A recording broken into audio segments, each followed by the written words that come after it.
Halo pemirsa, sahabat saya yang akan bercerita dari hati ke hati kali ini merupakan seorang musisi jazz terkemuka di Indonesia.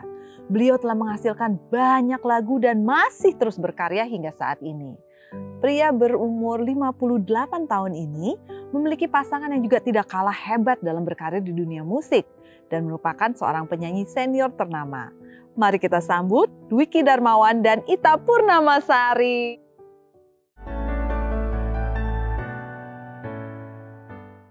Selamat datang Mbak Ika, Mas Dwiki.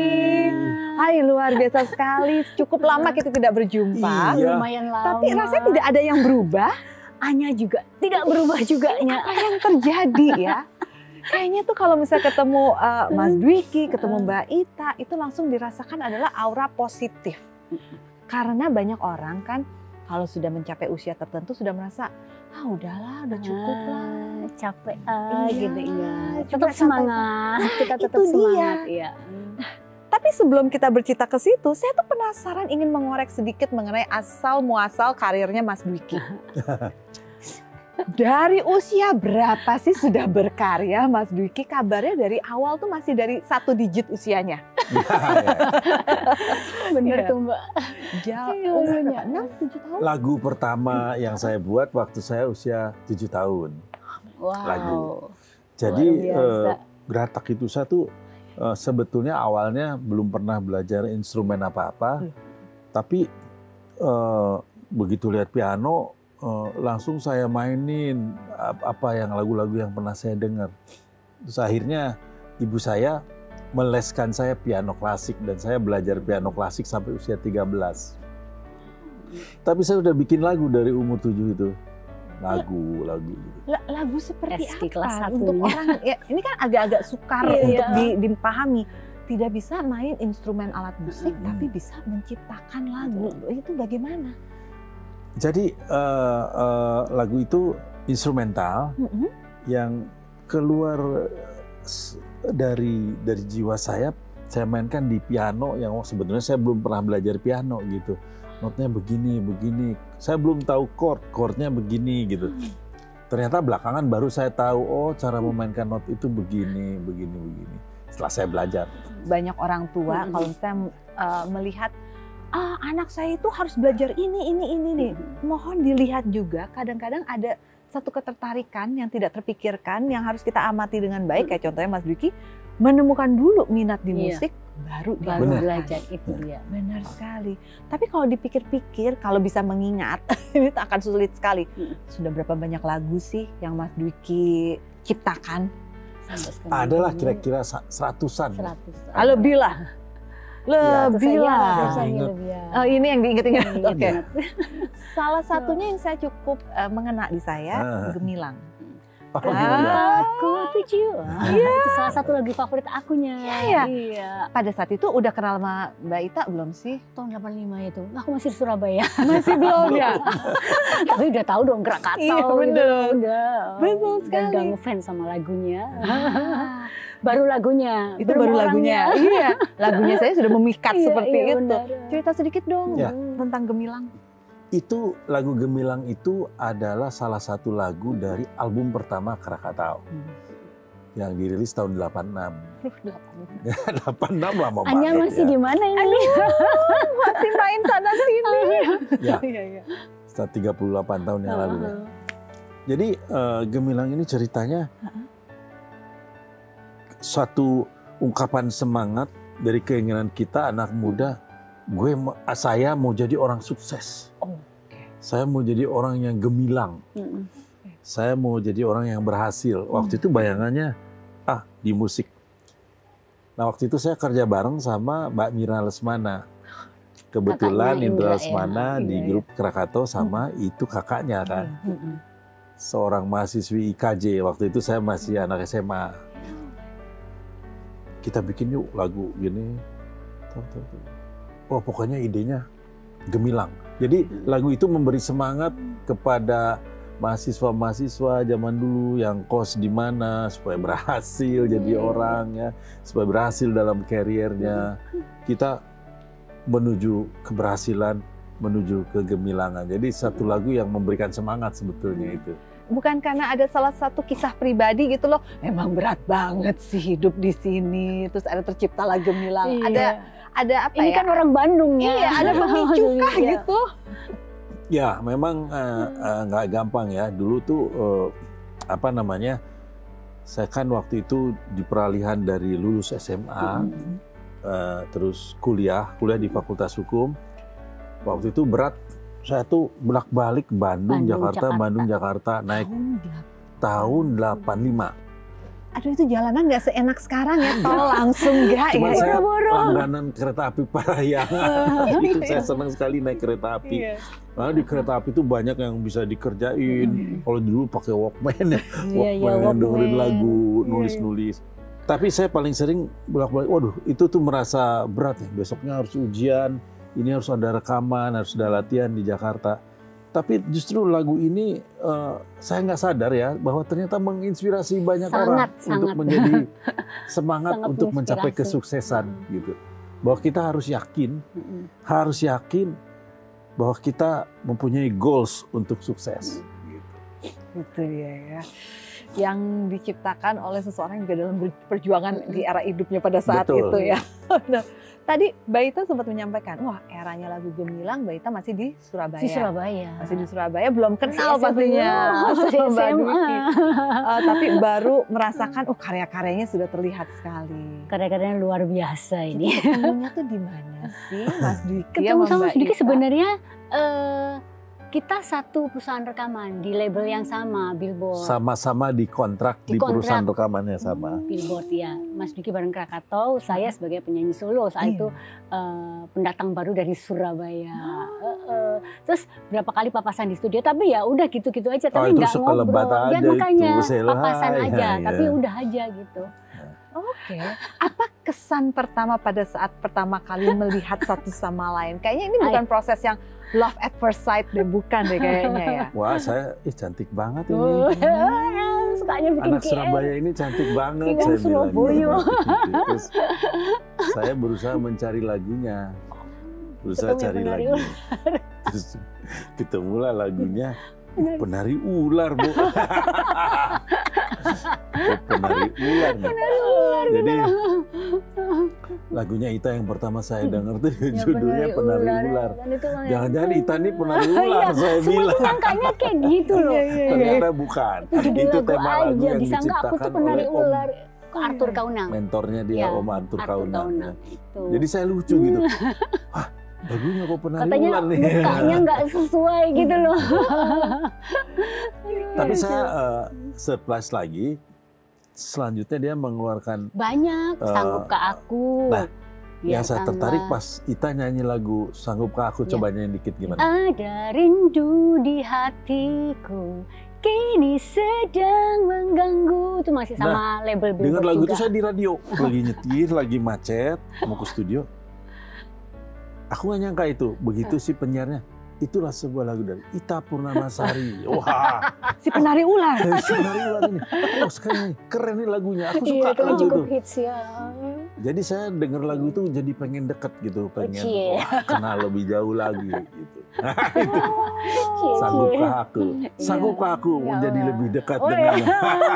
Itu juga syairnya bikin baper banget. Iya, betul.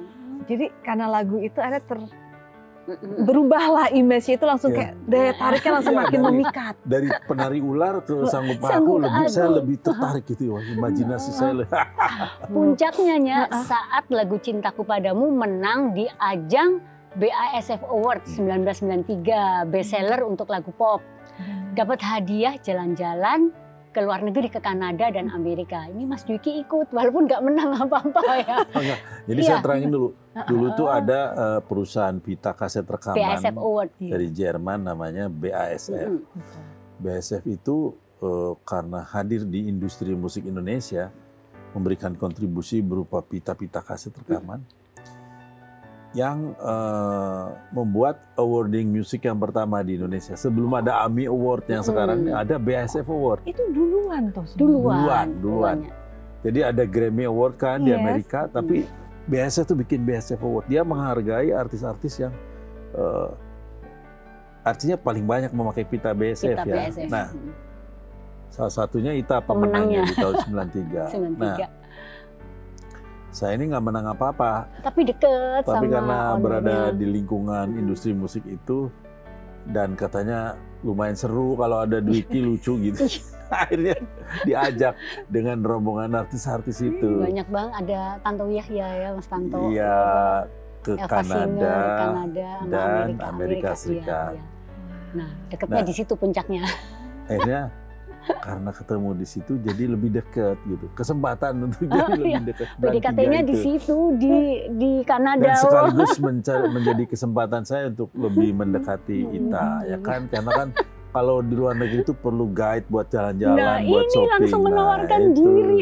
Ayo, kamu kan belum pernah ke sini. Aku antar ya. Wah, gitu deh. Modus ya. Gitu. Tapi apa kesan-kesannya pada saat di era itu kan kebersamaan yang bisa fokus. Iya. Kan kalau misalnya kita tinggal sama-sama let's say di Jakarta, walaupun satu kota, tapi kan paling ketemunya seminggu sekali, apalagi kesibukan di era karirnya Benar lagi banget. sedang Nah, dari situ kan hype-hypenya aku itu. sering ngobrol kan sama Mas Dwiki. Kesan pertama ya, wah ini musisi ini asik banget. Kesan pertama tuh cool banget. Mas Dwiki cool banget. Terus orangnya kalem. Itu kesan pertama ya. Tapi ternyata humoris banget gitu loh. Dan Mas Dwiki tuh nggak jaim sama sekali. Dia menceritakan tentang keluarganya.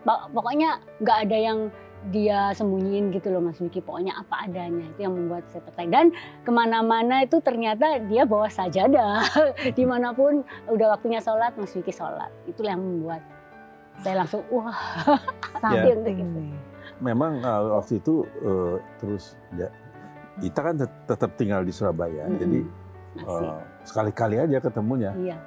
Kan Pas rekaman aja aku ke Jakarta. karena saya mengunjungi di Surabaya setelah nabung sekian lama, wah bisa ke Surabaya. Terus Ita juga kadang-kadang ada proyek rekaman di ke Jakarta. Ya itulah kesempatan kita ya.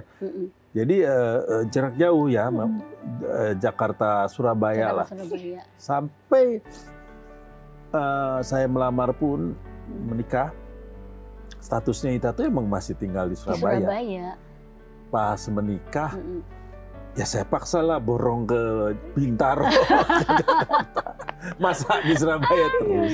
Soalnya saya lebih banyak bekerja Iya. di rekaman, di industri periklanan, dan film scoring, kan banyak harus di Jakarta. Jadi dia ngajaknya, kita tinggal di Surabaya aja yuk. Wah, aku rekaman Aku sehari-hari nggak bisa ninggalin gimana Surabaya nih, saat aku itu bilang. ya. Hanya ya, udah ini banget. Waktu saya menikah, waktu kita menikah, saya lagi seru-serunya menjadi arranger musik, menjadi pemusik, menjadi menggarap iklan juga, dan Film juga. film scoring juga. Itu tahun berapa tuh? 95. Ya, 95. Ya. Oke, jadi kita Jadi dibawa selama di 2 arahnya. tahun dari 93 itu, ya jarak jauh aja. Iya. Belum ada WhatsApp call loh, itu belum ada ada. Zoom, belum ada Loh, HP kayaknya juga HP belum. belum. HP kan 94, ini 93. Apa rasanya long distance relationship kayak anak-anak sekarang bilang? Asik loh menurut saya. Masa? Iya loh. Bukannya Karena kan rawan katanya untuk terpisah? banyak Enggak juga sekali ya. yang orang merajut hubungan itu akhirnya menjadi ada ini harus bucin gitu ya. Harus jemput, harus bareng terus ini. Kita kan ya udah Iya. tenang aja, Iya, kita itu kembali benar. kerja lagi, kita kan pas ketemu ya kita diluangkan waktu untuk bareng dan Iya, juga lebih betul. berkenalan dengan keluarga masing-masing. Bahkan Dulu- saya menyodorkan diri untuk pertama kali berkunjung untuk ingin kenalan. Kenalin dong sama ibu, sama kakak, sama bapak gitu. Jadi dulu tuh pulang dari Kanada sama Amerika itu aku gini, wah ini kalau sampai Jakarta nggak berlanjut berarti ini cuma cinlok gitu, nggak serius Mas Dwikinya. Ternyata pas kita udah pulang dari Kanada Amerika, pengen dikenalin ke keluarga, terus pengen berkunjung ke Surabaya. Wah berarti ini serius gitu. Udah, tapi makin mantap lah. Makin jadinya. mantap. Tapi kan pasti kaget dong. Biasa LDR punya ruang privasi sendiri, habis menikah baru Ya itu kaget juga. Pertama-tama aku tuh masih yang sedih, kan jauh dari aku, nggak bisa jauh dari ibu terutama ya, kan aku bungsunya. Wajar kan nggak bisa jauh dari keluarga tuh, tapi kan untuk Mas Dwiki orangnya ini loh ngayomin gitu. Memang kalau saya dari tahun 84, kalau keluarga besar kan di Bandung. Ya Zaman praktis saya udah hidup sendiri di Iya. Jakarta tahun 84 ya, kayak ngekos gitu ya. yang sudah terbiasa mandiri seperti itu. Tapi ketika menikah jadi ada satu rumah gitu, ya kaget juga sih. Aduh, masih ingat nggak hal-hal pertama yang harus diadaptasikan dengan kebersamaan itu? Tiba-tiba harus bangun lebih pagi kah mungkin? Oh, masing-masing udah terbiasa bangun pagi. Ya, bukan hal itu. Hal-hal kan, itu tadi ya. penting pertanyaannya. Saya jadi merasa gini, wah, jadi saya nih suami jadi mempunyai hak juga nih untuk minta sedikit diladeni istri. Yang biasa semuanya sendiri. Dalam beberapa hal tertentu berbagi lah gitu ya. Gitu. Terus kadang-kadang kalau Mas Dwiki pas masih bujang kan suka di studio sampai malam banget. Jadi udah nggak, kan aku suka protes. Ini paling masalah. Jadi kan suka di studio tuh sampai malam. Terus ini mesti agak berubah nih kalau udah berkeluarga gitu. Atau lebih terplan gitu. Saya ngambil bekerjanya yang pagi sampai sore deh gitu. Karena kan studio itu ada shiftnya. Kalau yang malam kan pada maghrib itu baru mulai, kelarnya jam 12 malam, belum perjalanan. Nah ini kayaknya masalah nih buat Ita. Karena dia nggak suka sendiri malam-malam, penakut. Tapi senangnya nonton film horor. Itu dia. Bener, jadi lagi nungguin aku gitu nih, aku belum pulang. Tapi dia nonton film horor. Gimana, nggak takut. Jadi cepat pulang, sama temenin nonton film horor.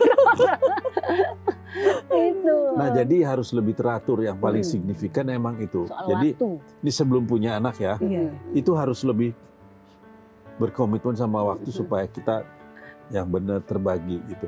Jadi saya juga mencoba disiplin kalau mengerjakan sesuatu. Tapi kalau ada yang memang urgent, waduh saya bilang ini ada project film scoring yang memang ada deadline-nya. Yang kayaknya waktunya nggak teratur banget ya, dia maklum lah. Enggak, gitu kan. Biasanya aku juga hanya nyusul ke studio. Tidur di sofa, gitu iya, tapi kan lucu. Tapi akhirnya ada solusi. Kita dari studio jauh, bikin studio di sebelah rumah Sebelah rumah persis akhirnya, udah itu Jadi solusinya. era itu kebetulan teknologi sudah mulai berubah bahwa kita itu udah bisa men-set up studio sendiri, nggak harus di studio umum kan. Ya udah di setupnya di rumah sebelah, jadi ngambil lagi rumah sebelah dan sebelah itu jadi studio. Iya udah nggak ini aja. Lagi, tinggal Kak Ani udah tinggal nyebrang aja. Lumayan solusi itu, alhamdulillah. Betul. Dan itu kejadiannya baru mampu seperti itu tahun 2000. Setelah 5 tahun menikah, nabung dulu kan, bikin dulu studionya kan. Langsung. Ya, lumayan. Tapi nanya dong Mas Dwiki, Mbak Ita ini kan manja ya. Pasti nggak sih manjanya sampai sekarang sudah sekian puluh tahun bersama ini? Iya, kadang-kadang saya juga, ini nih istri saya apa anak sulung saya gitu ya. Bisa aja deh. Ya nama kan bungsu ya, jadi masih sering kebawa-bawa sampai sini. Apalagi Mas Dwiki kan sosoknya itu yang aku bilang tadi, sosoknya itu yang kebapaan gitu loh. Maksudnya dalam arti suka ngayomin gitu. Iya emang dia manja ya, manja. Terus nggak bisa dikerasin ini. Oh iya. Langsung, dikerasin tuh malah semakin ini. Ada dikerasin, jadi dibercandain aja. Harus dialusin. Saya tuh gitu. kalau marah itu malah saya bercanda gitu, tapi dia ngerti kalau itu sebenarnya marah gitu. Marahnya tuh jadi bercanda aja, soalnya nggak bisa dikerasin. Oh ya manja ya, dia kan bungsu ya, bungsu dari 5 bersaudara. Sedangkan saya anak kedua. Dari berapa bersaudara? Dari 4 bersaudara, yang saya laki kedua, ketiga perempuan, keempat laki.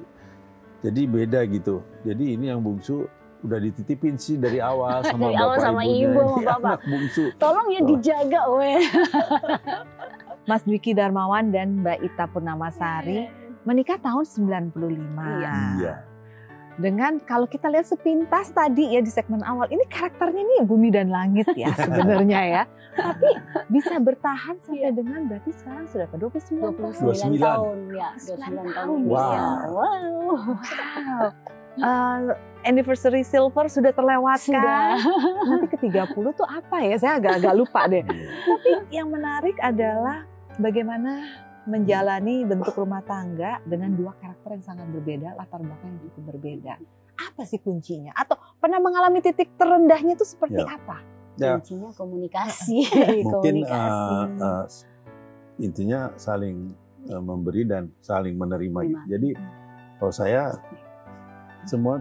terus berprinsip bahwa saya adalah bukan orang yang paling sempurna Iya. gitu kan. Sama. Saya adalah orang yang sangat-sangat banyak kekurangan Itu pun dengan dan saya akunya. banyak bersyukur aja. Jadi kita manusia itu memang harus lebih banyak bersyukur Betul. daripada mengeluh ya. Hmm. Nah sama juga ketika berpasangan, saya selalu berusaha melihat mensyukuri sisi baiknya dan sisi-sisi yang saya salut dari pasangan saya ini kan gitu. Karena kalau kita balikin kita menuntut emang kita sempurna, Iya, sempurna apa betul. kita gitu kan Iya, gitu iya. kan. Saya selalu memang ya mungkin dasarnya waktu dari kecil tuh saya adalah orang yang pemalu sebenarnya, agak rendah diri. Makanya ibu saya mendorong saya untuk pintar di musik. Supaya anak ini lebih punya pride gitu, bisa main musik kan gitu ya. Karena saya tuh pemalu katanya dulu, nggak mau ketemu orang, kurang komunikatif dan Nggak sebagainya. nyangka kan? Kalau ini memang katanya dari kecil udah pecicilan dia ini udah nari, udah segala nari, macam. Udah judo, apa segala. Les gitar, les piano, segala macam. Jadi balik lagi dalam hal-hal yang kayaknya pangkal dari kekompakan itu saling mengerti aja kelebihan dan kekurangan masing-masing. Saya berusaha tidak menuntut harus begini, harus begitu ya, kita jalan aja lah, jalani aja gitu. Itu ajalah prinsip saya sih itu. Jadi saya tidak apa yang ada sama istri saya ini sebetulnya yang lebih banyak patut disyukuri gitu daripada dicari kekurangannya. Iya. Kalau saya prinsip saya itu gitu. Menarik sekali. Kalau Mbak Ita gimana? Sama. Jadi kuncinya banyak bersyukur, saling memberi dan menerima kekurangan dan kelebihan masing-masing pasangan. Itu juga banyak bersyukur loh, aku bersuami kan Mas Dwiki gitu loh, yang sabar gitu ngadepi yang kadang-kadang manjanya, tapi kan sekarang udah jauh berkurang, orang mungkin tinggal 50% manjanya. Gitu kan, saling ini kan berubah lah kan gitu, saling memberi dan menerima kekurangan dan kelebihan. Jadi boleh ditarik kesimpulan bahwa dalam menjalani rumah tangga agar bisa lebih langgeng, rumah tangga dengan dua karakter yang sangat berbeda, ekspektasi itu jangan menjadi utama. Ya. Betul. Iya, itu. Tapi lebih Betul. kepada rasa mensyukuri apa yang kita miliki. Itu cara pandangnya. Betul. Karena pada dasarnya kan dua orang ini menjadi satu kan memang beda ya, beda kultur, beda latar belakang, beda keluarga. Mas Dwiki Sunda, aku Jawa Timur. Alhamdulillah. Gitu. Ya banyak bersyukur lah itu. Dan saya banyak belajar justru dari Ita.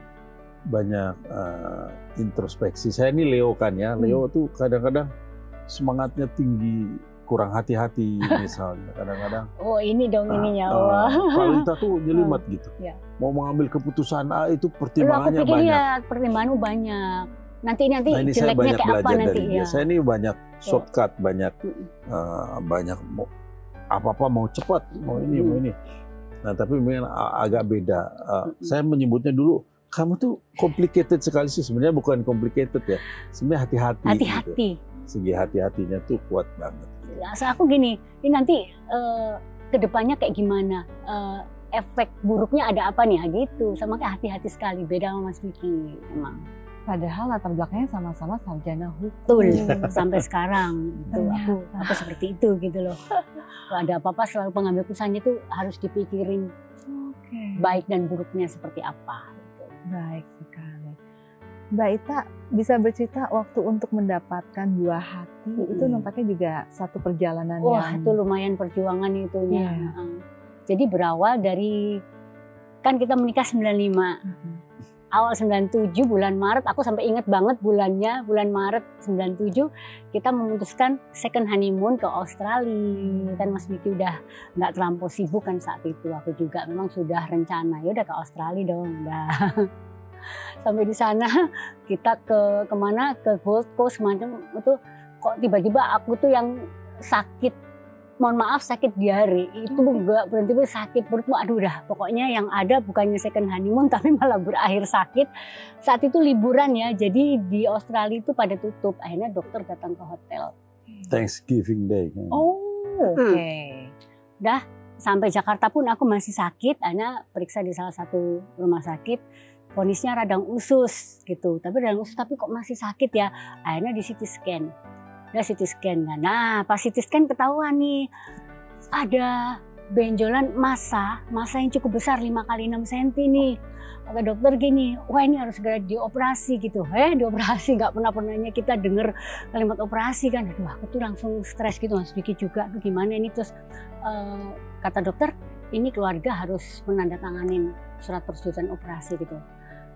Dan harus dilakukan secepatnya karena itu katanya menurut dokter nih benjolannya itu cukup besar gitu 5 kali 6 cm gitu.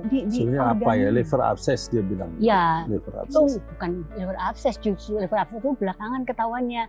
Pokoknya kata dokter intinya ini harus dibuang, harus dioperasi. Ada di mana? Di liver. Di liver. Di bagian liver sebelah kanan. Nah, karena aku nggak mau ini, akhirnya aku bilang di liver. Kaget kan? Di liver. Ada kita ini apa? Ini hepatitis itu. Oh bukan, ini ada. Pokoknya ini benjolan, ada benjolan gitu. Ya kayak ya massa. Bonusnya massa dan ditambahan di liver. Saya kan langsung mikirnya, wow. Ada kita second opinion dulu, nggak langsung operasi di Jakarta, nggak ke negara sebelah, ke Singapura. Waktu itu gini, kayak istikharah gini kita gini. Oh kita harus tenang nih. Dari banyak saran, second opinion itu hal yang paling bagus. Ya udah, second opinion ke dokter di Surabaya juga, terus ke dokter di Singapura. Iya di Singapura juga. Dokter Singapura membenarkan, oh iya benar ada ida hasilnya kan kami bilang, udah nggak apa-apa, di sini dioperasi, udah kita udah siapin segala macem, besoknya harus operasi. Tapi untuk prosedur operasi itu aku harus di MRI dulu, karena nggak boleh sampai, nah untuk melakukan MRI itu harus nggak boleh hamil. Nggak boleh hamil, harus tes urin. Itu prosedurnya harus seperti itu. Padahal aku udah bilang, nggak hamil kok. Oh tetap harus tes urin. Udah akhirnya tes urin, ternyata apa yang terjadi? Ternyata positif hamil. Padahal besoknya itu sudah mau dilaksanakan operasi yang di benjolan di liver itu. Antara sedih dan kaget, tapi seneng. Akhirnya yang kita tunggu-tunggu kan ini hamil gitu loh. Setelah 2 tahun menikah kan gitu, tapi kan besoknya harus operasi, jadi gimana? Jadi kita berdua ini kayak orang aduh gimana ya, stres banget. Nah tapi itu tadi, akhirnya kita sholat istikharah di hotel, kita sholat istikharah, kita sambil aduh dengan kesabaran, dengan pokoknya pasrah gitu. Memang itulah kekuatan doa itu, memang waduh luar biasa sekali. Hanya besok pas kita selesai sholat, kayak beban itu hilang. Jadi kita kayak dapat petunjuk buah kesabaran kita. Coba telepon dulu keluarga di Surabaya gitu, karena dokter karena aku hamil jadi dia juga bingung, nggak nyaranin dong gimana kan kita lagi hamil Mas Adol. Akhirnya aku telepon dokter kandungan aku, pas itu kan aku sudah punya dokter kandungan kan. Dokternya gini, Mbak Ita ini kan kalau hamil bisa kapan-kapan, tapi kalau benjolan kan harus segera dioperasi. Jadi sebaiknya digugurkan saja. Waduh. Itu yang membuat kami berdua stres. Makanya kita sholat istikharah tadi itu. Akhirnya kita dapat petunjuk kok kayak telepon keluarga. Akhirnya aku telepon keluarga Surabaya. Mereka pada bingung. Akhirnya kami punya kenalan ustazah. Coba berdoa, minta dengan sungguh-sungguh karena kehamilannya adalah karunia yang luar biasa. Gitu. Akhirnya kita ingat, kamu kan punya dokter liver di Surabaya, coba ke Surabaya dulu. Akhirnya dokter yang di Singapura bilang, ya sudah kalian boleh pulang, coba dirundingkan dulu. Bagaimana? Jadi mau dioperasi dulu tapi harus digugurkan atau tetap hamilnya diteruskan. Tapi saya ingat benjolan itu bisa kapan-kapan gitu. Dokter obgynnya itu namanya Miss Peggy Cheng. Saya ingat banget karena dia kelihatan galak ya. Si Peggy Cheng itu bilang, good husband katanya, I don't have kid kata dia, but if I am is you, I would love to keep the baby because no matter the liver like blah blah blah, blah, the most important. Jadi saya juga mikir si dokter aja ini bilang keep the baby dong katanya, masa lebih milih itu. Malah dia memberikan suggestion, itu nanti juga sembuh sendiri. Nah, tapi yang dikhawatirkan benjolan itu kan tumor kan bisa ganas, bisa jinak, itu kan yang dikhawatirkan dokter. Tapi bakalan baru tahu kalau itu sesudah diambil biopsi kan. Itu. Akhirnya kita ke Surabaya ke dokter liver itu, karena tahun 94 aku pernah sakit liver abses akibat bakteri dari makanan mentah. Diperiksa kan. Langsung dokter liver bilang, ini sebenarnya liver yang dari CT scan tuh nampak sebagai benjolan itu sebenarnya cuman bekas luka aja. Oh iya, jadi sebenarnya karena dulu tuh diobatinya lewat pengobatan biasa, jadi nggak dioperasi hasil. Jadi dia sudah sembuh tapi akan tetap meninggalkan bekas sampai kapanpun. Itu si liver abses tadi. Jadi di CT scan pun mau di MRI akan tetap. Dokter bilang, ini sebenarnya sudah sembuh tapi liver abses. Wah udah dong, itu kayak kita disiram air dingin. Aduh alhamdulillah. Dan pelajarannya dari situ memang perlu doa dan perlu memikirkan lebih tenang untuk memutuskan sesuatu ya. Jangan sembarangan, jangan sembrono gitu betul. Ya. Gitu kan. Nah, kita balik lagi ke dokter Singapura kan. Wah, dia ternyata berteman dengan dokter liver yang di Surabaya itu. Wah, dia saling ini komunikasi. Udah, hamilnya teruskan. Nah, soal si liver ini tadi boleh nggak setiap 2 bulan sekali kontrol ke dia? Iya, ya udah. Jadi selama hamil tuh setiap 2 bulan sekali aku ke Singapura kontrol liver. Sambil jalan-jalan biasa sama shopping. Alhamdulillah itu tetap benjolan tetap aja seperti itu. Jadi walaupun sudah melahirkan pun tidak pernah dioperasi. Tidak pernah. Dan itu sembuh. Itu memang liver abses. Alhamdulillah memang sembuh. Sudah sembuh. Kering, itu hanya bekas luka liver abses aja. Tapi udah sembuh. Wah, itu alhamdulillah. Persimpangan jalan yang benar-benar memberikan rasa kepanikan. Kita nggak buru-buru langsung dioperasi gitu kan, nggak nurutin saran dokter untuk menguburkan janin itu. Wow. Jadi sekarang si Buah Hati sudah usia berapa? Tahun ini 27 tahun dan dia seorang lawyer, corporate lawyer. Alhamdulillah. Jadi nih gelar akademisi dari kedua orang tua turun ke anak dan prakteknya oleh si anak ya. Prakteknya anak. Betul betul. Kalau saya dulunya pengen jadi diplomat gitu. Bukan pengen jadi diplomat, pengen jadi menteri luar negeri. Amin. Apa yang ada di gambarannya? Siapa menteri luar negeri yang menjadi favorit dan membuka jalan gambaran itu? Dulu tuh saya kuliah di Fakultas Hukum Unpad. Pak dekan saya jadi menteri luar negeri, Pak Profesor Mohtar Kusumaatmadja. Oleh Pak Harto ditunjuk dari direktur sebentar. Nggak lama jadi rektor, jadi menteri luar negeri. Jadi saya kan sebagai mahasiswa, wah dekan saya nih, menteri luar negeri. Moga-moga saya bisa jadi menteri luar negeri seperti Pak Dekan. Pak Mohtar saya sangat kagum sekali. Seorang lawyer ya, beliau juga dari dulu punya firma hukum. Kan.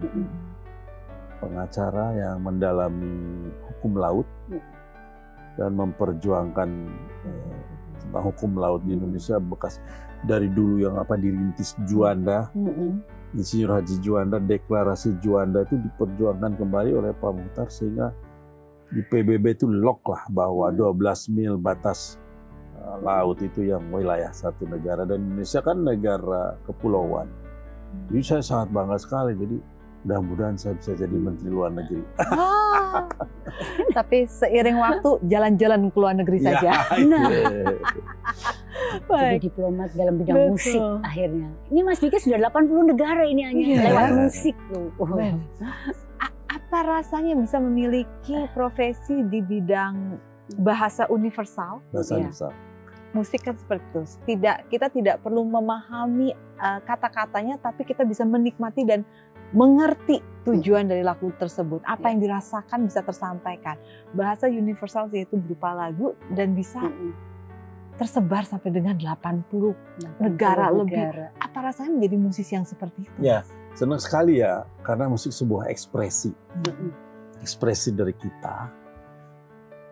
Dan ide dan inspirasi itu lengkap di Indonesia. Saya bersyukur jadi orang Indonesia, lahir di Indonesia. Saya selalu terinspirasi dengan keindahan Indonesia, dengan kehebatan Indonesia. Dan itu banyak menjadi lagu. Dan bisa memberikan pesan-pesan yang positif ya buat semua. Misalnya lagu-lagu Kakato kebanyakan dari dulu cinta yang universal, tentang semangat, tentang kebersamaan, lagu sekitar kita, imaji juga kita boleh berimajinasi setinggi-tingginya misalnya gitu. Tapi belakangan juga saya banyak mengkolaborasi kehebatan musik Nusantara itu dipadukan dengan jazz, dipadukan dengan rock, sehingga bisa menjadi musik yang lebih global dan kita bisa memperkenalkan Indonesia lebih lanjut di mancanegara dengan musik. Karena musik itu adalah sebuah alat diplomasi. Itu adalah sebuah alat diplomasi yang sangat ampuh sekali. Public diplomacy, music diplomacy itu dampaknya luar biasa sekali untuk kedudukan misalnya kita sebagai orang Indonesia lebih banyak berdiplomasi melalui musik, kita akan lebih dihargai ya. Itu adalah sebuah alat yang sangat ampuh sekali gitu. Tidak hanya harus perang untuk berdiplomasi. Nah, pengalaman saya diplomasi dan edukasi musik ini dalam ketahanan budaya juga sangat penting. Makanya Indonesia ini penduduknya kan banyak, merupakan potensi market yang luas. Tapi kita orang Indonesia harus jangan hanya menjadi pembeli saja. Kita harus menjadi produsen. Yang musik kita juga disukai di mana-mana sehingga kita bisa lebih banyak spread pesan-pesan moral yang baik, pesan-pesan kebangsaan, pesan-pesan agama dengan baik dan juga terkait dengan lingkungan, terkait dengan environment dan sebagainya. Ini bisa disampaikan semua melalui musik. Saya jadi kebetulan juga, namanya saya berdua Mas Dwiki juga mempunyai sekolah musik, namanya Sekolah Musik Farabi, Music School, Dwiki Darmawan. Jadi kami mengajarkan ilmu bermain musik untuk anak-anak. Jika dua orang musisi harus menggambarkan perasaan satu sama lain kepada pasangannya dengan sebuah lagu, baik yang karya sendiri maupun karya orang lain, apa ya kira-kira judulnya dan penyanyinya? Ayo. Siapa dulu nih? Siapa dulu? Aku. Oke. Coba nyanyiin ini. Sepenggal Air Supply ya, I Can't Live Can't live without you. Itu ya, Without you. Saya langsung kebayang video klipnya. Kebayang video klipnya ya. Kebayang video klipnya. Tapi ada lagi Cat Steven. Apa? Morning has broken. Itu memang nggak lagu cinta, tapi saya membayangkannya morning has broken. Kita ada seseorang di sebelah kita. Jadi ke situ bayangannya saya suka juga. Aduh, memang lagu-lagu zaman dulu itu kan dikenal dengan yang memiliki arti dua sisi lah. Tidak harus kayak antara suami ke istri, antara pasangan, bisa jadi bentuk cinta terhadap lingkungan, tapi juga menggunakan kata-kata seakan-akan untuk seseorang. Betul.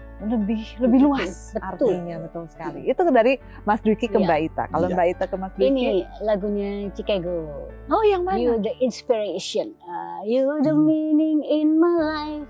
You the inspiration. Betul. Menjadi tersanjung saya. Sepatu nomor berapa? Ya itu nanti jangan lupa nanti ya. Kita mampir ke mall ya. Langsung.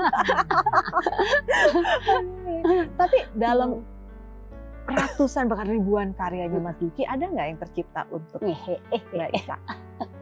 Saya pernah menciptakan Cintaku yang Terakhir di album Ita yang apa? Tahun 96 Semakin Sayang Semakin Cinta. Anya kalau denger udah langsung kelepek-kelepek. Coba lagunya satu-satunya lagu yang dinyanyikan falset oleh Ita. Aku bisa kok nyanyikan yang suka yang lantang teriak-teriak. Ini benar-benar aku nggak boleh teriak-teriak. Nyanyi harus falset. Coba gimana? Refnya ya. Kasihku terimalah cintaku yang terakhir, hanya ku serahkan padamu kasih. Itu cintaku yang terakhir. Ceritain dong bagaimana lagu itu bisa tercipta. Ya, lagu itu tercipta waktu sebenarnya aku mau bikin album lagi dong ya. Itu pengantin baru. Terus bikin albumnya jangan di sini. Labelnya bukan HP Musik sama Pak Hadi. Bikin lagu di Amerika. Di Amerika pakai orkestra. Iya. Kita jalan-jalan lah ke sana. Biasa kan saya juga suka mepet-mepet. Sebenarnya materi lagu itu belum semuanya selesai. Tapi kita jalan-jalan, saya driving, menyetir di West Coast itu. Kita sebelah saya, dari selatan kita ke San Francisco, ke utara. Nah, jadi perjalanan itu saya tercipta gitu. Lagu itu ditulis dan balik lagi ke selatan, di studio direkam. Iya. Aku juga take vokalnya juga di LA juga. Luar biasa sekali. Aku nggak mau kalahnya, aku juga punya lagu ciptaan aku sendiri yang aku persembahkan untuk Mas Dwiki. Malah itu lagu terciptanya sebelum menikah, pas masih pacaran. Judulnya Di Antara Kita. Nggak pernah jadi lagu jagoan, tapi ada di album. Judulnya Di Antara Kita. Di antara kita telah terjalin kasih yang tak akan pernah berubah. Cintaku dan cintamu, bahagia bersama selamanya. Ciptaannya lah itu. Itu tahun 94 nyiptainnya. Jadi sebenarnya Ita nih pintar main piano, pintar nyiptain lagu dan nyanyi juga. Jadi saya kan nggak bisa singing piano, jadi ada kelebihan. Aku nggak singing pianis karena aku nggak bisa singing pianis aja. Tapi ini kita bisa, hebat ya. Luar biasa sekali. Ini kalau kita lihat ya dari kebersamaan yang 29 tahun dalam pernikahan, orang selalu berkata, enak kalau musisi, kalau artis, mereka mudah mengekspresikan dengan kata-kata, dengan tindakan, dengan banyak hal. Jadi kayaknya semuanya sudah terungkap. Benarkah demikian? Nah, di sini di Hati ke Hati ini ada momentum di mana setiap pasangan. Apa itu? Ini bukan door prize ya. Kirain mau dapat hadiah ini. Tapi di dalam ini ada banyak kartu yang berisikan kalimat yang belum lengkap. Belum lengkap. Jadi kalimat ini harus dilengkapi dengan perasaan yang dirasakan kepada pasangannya. Misalnya Mbak Ita membacakan isi kartunya lalu dilengkapi dengan kalimat untuk Mas Dwiki, begitupun sebaliknya. Untuk pasangannya. Jadi silahkan. Aku dulu ya, ladies first. Yes. Yang gede-gede, kartunya warna hijau gede. Coba dulu tutup. Bukan itunya. Makanya aku tadi kok. Bukan remah-remahnya. Kan nggak kelihatan hijau-hijaunya tadi kartunya. Benar, silakan Mas Dwiki. Oke. Aduh, siap. Jangan dibuka dulu. Ayo, harus bergantian. Kira-kira kalau dalam melengkapi kalimat ini siapa yang lebih jago nih? Mas Dwiki atau Mbak Ita? Sama aja, sama dia juga jago. Jadi mau siapa dulu? Mau Mas Dwiki dulu yang melengkapi atau Mbak Ita? Mas Dwiki dulu. Mau dulu. Boleh. Dibuka. Ya, dibuka, dibaca, ditatap. Istri tercintanya. Ini adalah kalimat untuk istri tercinta.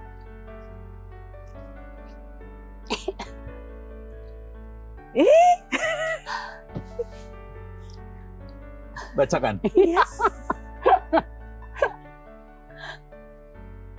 Aduh, siap-siap Ki, aku. Maaf jika selama ini aku telah menjadi suami yang kurang sempurna ataupun tidak sempurna.